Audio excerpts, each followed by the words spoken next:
ऊ विदेश जानको लागि काठमाडौँ जाने तयारी हुन्छ।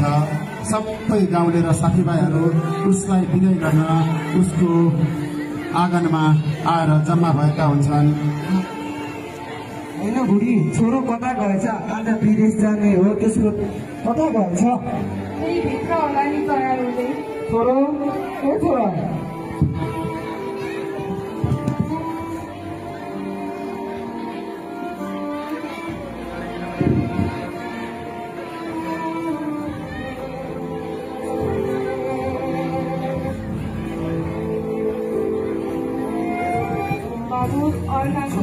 के कस्तो हुने हारमा पार्नु पुगेपछि फोन गर्नु है बाबु, आफ्नो ख्याल गर्नु। हुन्छ आमा, मेरो चिन्ता अलिकति छोरोका बेलामा बस्नु बाबु, तैँले बल्ल छोराको कर्तव्य पुरा गरी राम्रोसँग जानु, यताको चिन्ता नलिनु, तर आउने बित्तिकै पठाइदिनु नि फेरि। हुन्छ बुवा, म जान्छु, अहिलेलाई आफ्नो राम्रोको ख्याल गर्नु होला। हस् छोरा, राम्रोसँग जाऊ। सरस्वती, हुन्छ, अहिलेलाई म जान्छु, बेला बेलामा मेरो घरको ख्याल गर्नु होला है। यताको केही चिन्ता नगर्नु, यसैको टाढा हो, ती टाढालाई पन्छाउँदै मान र मिहिनेतले काम गर्नु, म र विदेशको माटोमा सधैँ बन्दिनेछ। हुन्छ साथी, अबदेखि यो गाउँ तिम्रो जिम्मामा, गाउँको राम्रोसँग ख्याल गर है। हस् साथी, अहिलेसम्म जे भयो सबै काम गरिदेऊ। तिमी तिमीले देखेका सपनाहरू अवश्य पुरा हुनेछ। चाँडै फर्केर आउनेछ। दिदी बहिनीहरू, आमा बुबाहरू, हजुरहरूको माया विश्वास र आशीर्वाद बोकेर जाँदैछु। आशा गर्नुहोस् म छिटै नै फर्किनेछु। आएपछि यो समाजको उसको सोच परिवर्तन गर्नुपर्छ नि। हुन्छ ल, अहिले म जान्छु। शुभयात्रा। ल बुढी, हामी पनि भित्र जाउँ, के गर्नु, कति काम छ भोलि।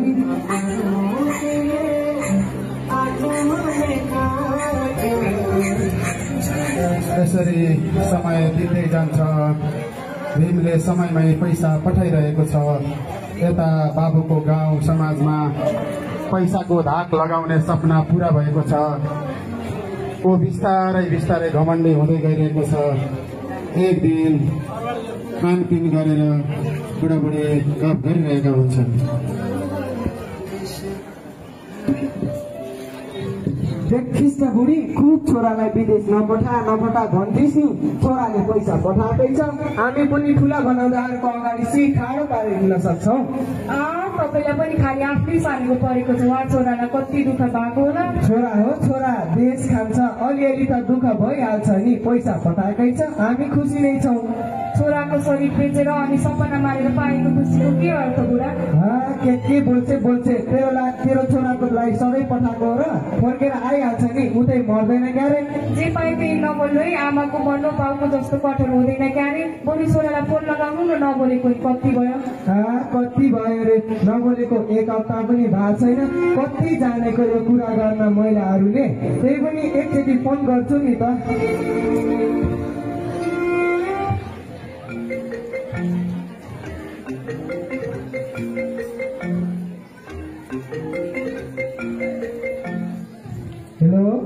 हेलो बुबा, दर्शन।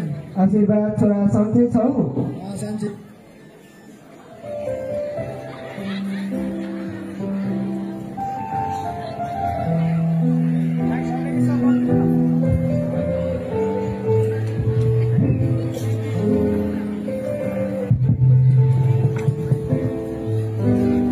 अनि आमा खोइ त नि, बरु आमालाई दिनुहोस् न फोन।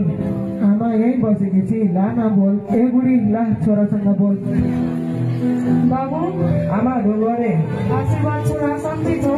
आमा सन्चै छु, तपाईँ सन्चै हुनुहुन्छ? बाबु, तिमी बिरामी त भएको छैनौ नि। सपना पनि नराम्रो देख्छ। मेरो चिन्ता नगर्नुहोस् न आमा, मलाई सबै ठिकै छ। ल आमा, म अहिले ड्युटी जान लागेको, आएपछि कल गर्छु नि। हुन्छ बाबु, आफ्नो ख्याल गर्नु। ल बुढी, साँझ पनि छिट्टिसक्यो। भोलि पल्लो गाउँ गएर कति काम सिद्ध्याउनु छ, अहिलेलाई गएर सुतौँ। हुन्छ बुढा।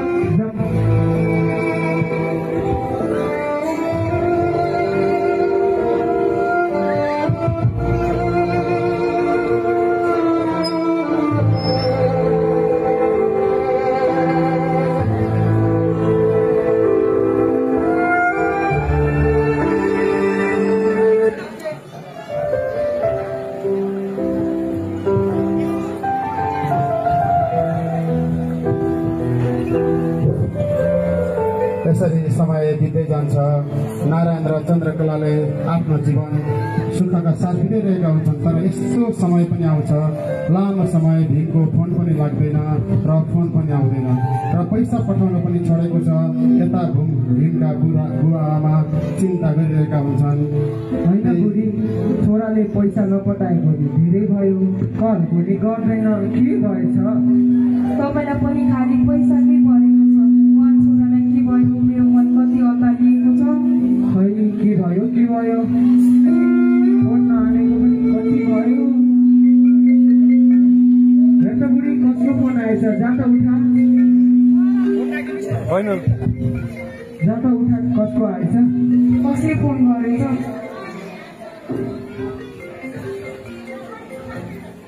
हेलो हेलो, हजुर भीमको आमा हो? हजुर म भीमको आमा। अनि तपाईँ को बोल्नुभएको? म भीमको साथी। ए, कति कामले फोन गर्नुभएको? अनि मेरो छोरा कहाँ छ भने? केही दिन अगाडि भीमको कम्पनीमा मेसिनमा परेर दुर्घटना भएको थियो। हामीले उपचार चाहिँ गरेका थियौँ, तर के बाबु, मेरो छोरा कहाँ छ भन्नु न बाबु, बोलाइदिनु न मेरो छोरालाई। आमा हामीलाई माफ गरिदिनुहोस्, भीमले हामीलाई छोडेर गइसक्यो। हे भगवान्! आमा तिमीलाई आमा के भयो? मुखमा के भयो? के भयो? हेलो आमा, को बोलेको? बुवा, म भीमको साथी बोलेको। भीमलाई के भयो? छोडेर गइसक्यो। केही दिनमा हामी सब लिएर आउँदैछौँ, यही खबर दिनलाई फोन गरेको। हे भगवान्, यो के भयो? मलाई माफ गरिदेऊ भीमकी आमा, मलाई माफ गरिदेऊ छोरा। के भयो छोरा? मलाई माफ गरिदेऊ। भीमले हामीलाई छोडेर गयो छोरी।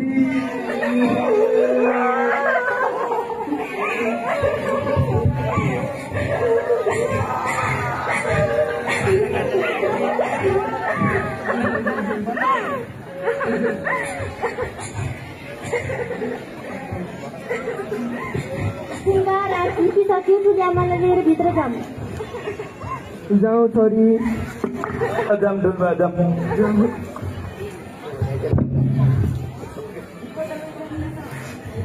मोला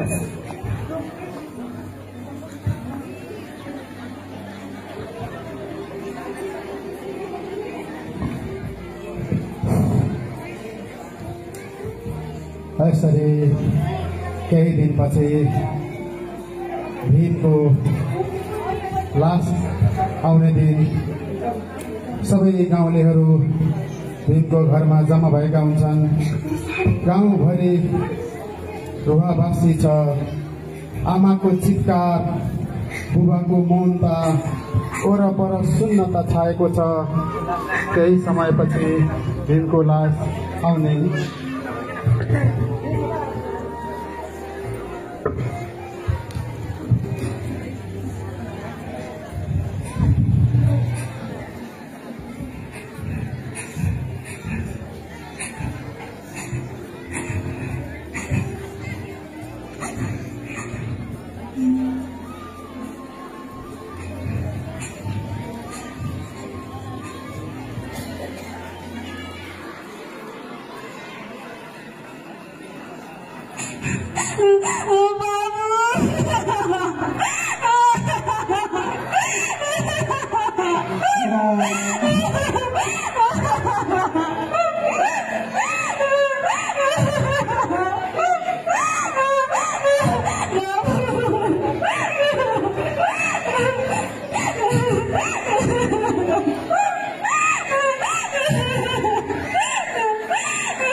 भनेको थियो तर अहिले हेर्नुहोस् यहाँ सब देखिरहेको छ ढुङ्गा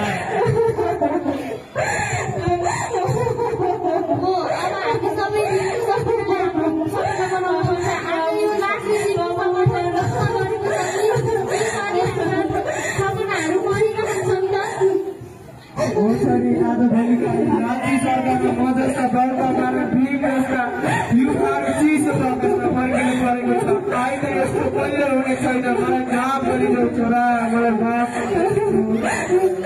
माफ गरिदेऊ ल गाउँलेहरू पहिला यो लासलाई यहाँ नराख पहिला घाटतिर गएर राख्ने व्यवस्था गरेर पठाइदिनु